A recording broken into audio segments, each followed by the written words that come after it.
A new law in Florida is restricting how schools and businesses can address the subject of race. Lisa Desjardins has more on the cultural battles that are playing out in the Sunshine State. Florida is again in the middle of cultural and political debate as a law went into effect in the last week governing some diversity training on the job and teaching about race at schools. Joining me to talk about this and Republican Governor Ron DeSantis' overall approach is Ana Ceballos, who covers state politics for the Miami Herald.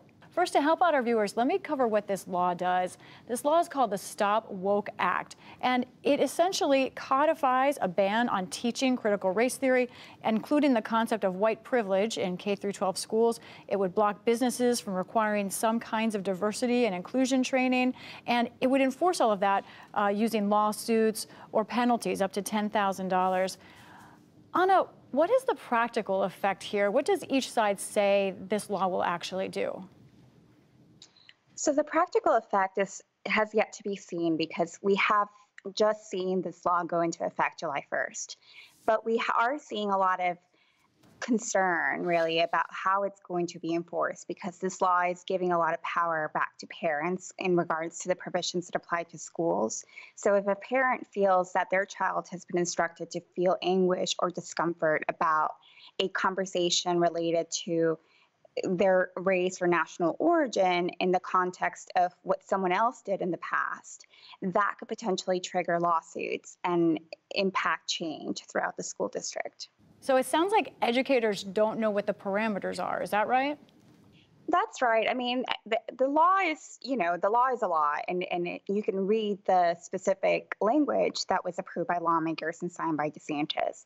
But within that, they're pretty broad parameters and guidelines as to what is not allowed. And a lot of it has concerned teachers because a lot of it has to do with feelings, right? How do you regulate and determine that a teacher instructed a kid or a student to feel guilt or discomfort? And so how that is enforced has yet to be determined and has yet to play out in court, whether there's going to be any lawsuits.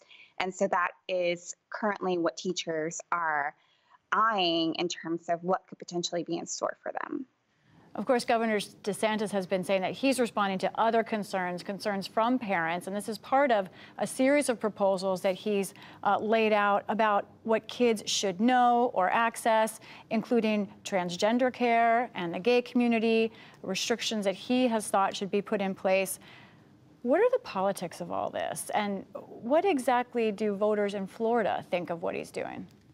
Right. So one thing to know about DeSantis is that since the pandemic, he has really paid a lot of attention to education, and he has really focused on the so-called culture wars and how those have concerned parents specifically. And that has really caused him to be a national star with the political right. And so he's really tapped into the emotions, right, of these parents that are more receptive to conservative culture wars in a way.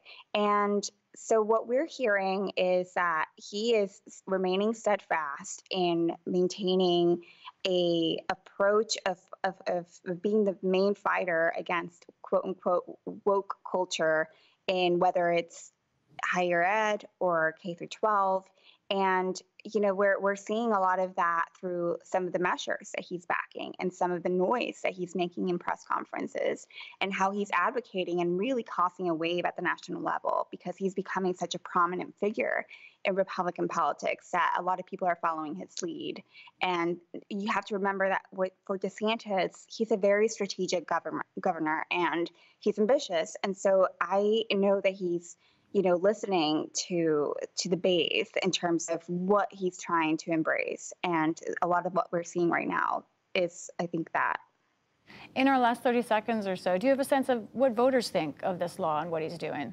Well, I think with anything, it depends, I guess, on what voters are talking to, right? Florida's a pretty diverse state. It is trending right since the 2020 election, but it is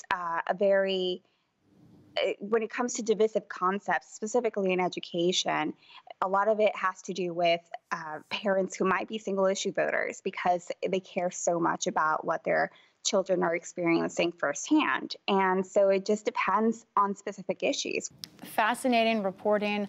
Ana Ceballos from the Miami Herald, thank you so much for joining us. Thank you.